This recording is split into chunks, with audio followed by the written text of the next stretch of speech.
My name is Brandy Gallagher, and I've been here at our Ecovillage since 1999. And this place is a 25-acre sustainable living demonstration site and education center, and it's founded in the possibility of really recreating the commons and a hope and a belief for some way in the world that humans can live and work together, at least in a different pattern than we are seeing in common culture these days. This isn't unlike any of the other eco-villages and intentional communities in the world, and yet there's some special things about our eco-village. Potentially one of the most unusual aspects is that, unlike all of our predecessors along the past decades who have maybe perhaps not wanted to dive into the legal and the regulatory aspects of how to live sustainably, our eco-village has in fact kind of dove right into the eye of the storm in some ways.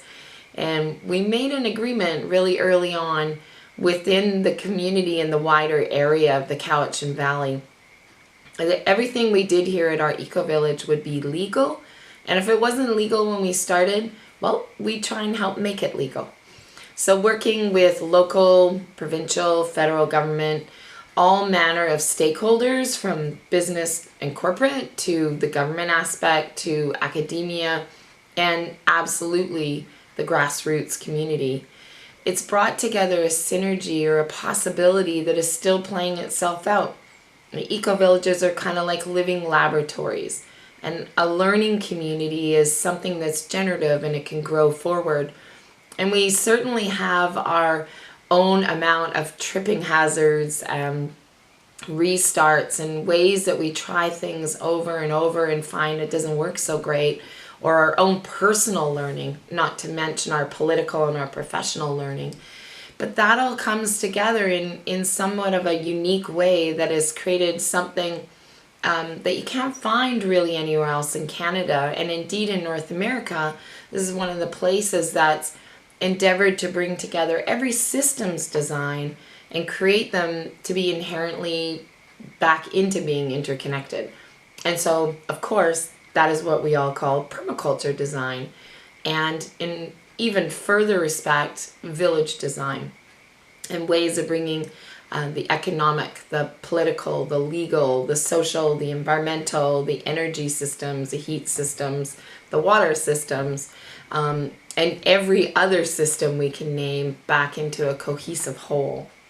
And in a day of mainstream culture really being created through fractures and fractured compartmentalized systems, it's special to be able to work towards finding the leverage points and systems and hopefully bringing things back together in at least one example of how that kind of interdependence can live itself out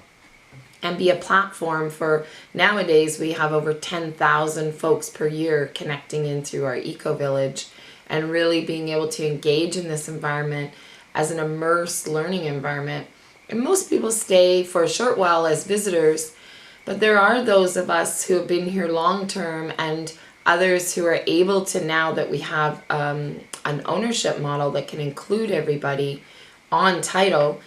though the other folks are being able to come and live and work and love and laugh and build homes and have a long-term future together as a community. So we're a park, we're a school, we're a residential village, and we're an organic farm. And we have all kinds of aspects of small business and even an economic basis in a land use zoning that we created in the year 2000 onwards that allows us to be a very interconnected, multi-stakeholder design.